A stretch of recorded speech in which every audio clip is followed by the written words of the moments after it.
头上顶着2个喇叭，身材又高又瘦，杀人的时候增大音量。如果你听到警报声，应该就是这个生物，而且它离你不远了。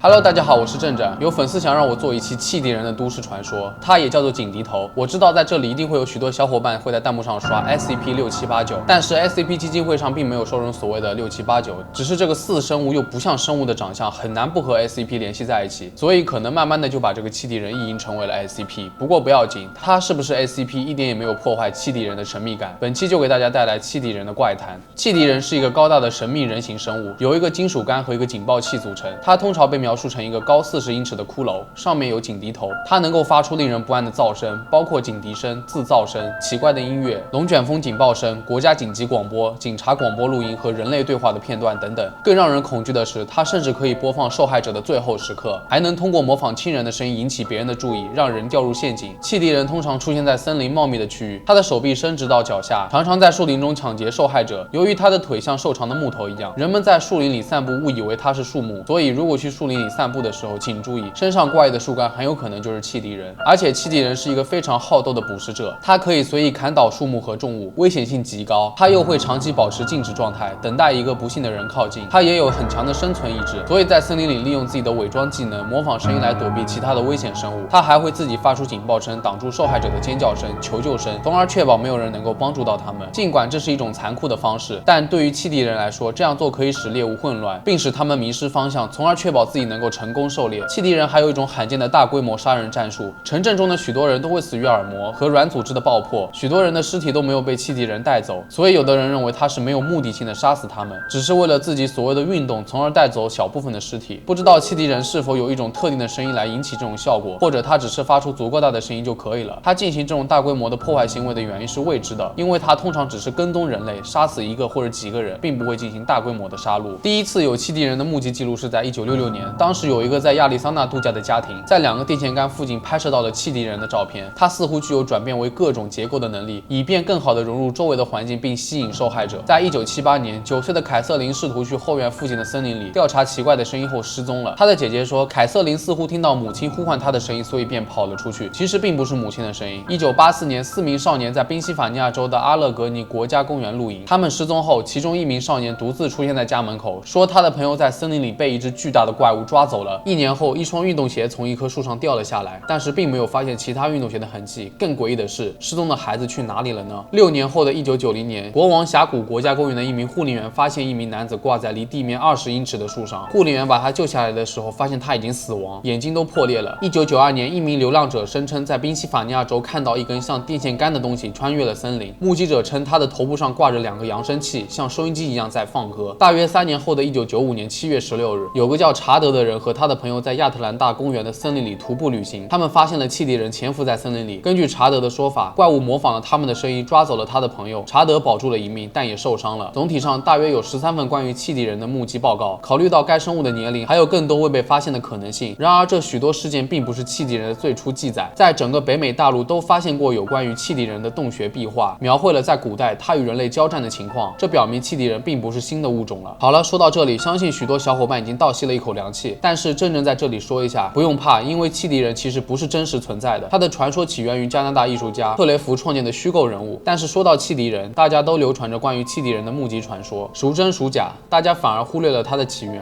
然而把目击者和创作者的汽笛人做比较的话，虽然双方的特征不是100%相似，但大家都默认为是同一个汽笛人。它的不同形态也是为了适应新的环境。总的来说，它是个强大又聪明的生物。汽笛人现在已经成为了许多视频游戏的主题，大家比较熟悉的有警笛头、辐射4等恐怖游戏。说到这里，一定又有小伙伴会在弹幕里或者评论区刷受偿人斯兰德曼了。他们肯定是兄弟，或者又有人会私信问我，正正，你知道受偿人斯兰达人吗？能不能做一期节目啥的？其实受偿人正正早就做过了，大家可以去主页里面翻一下历史。好了，本期节目到这里就结束了。如果喜欢我的视频，别忘记点赞、收藏和分享哦。对了，一定要记得关注，每天都有奇闻异事等着你。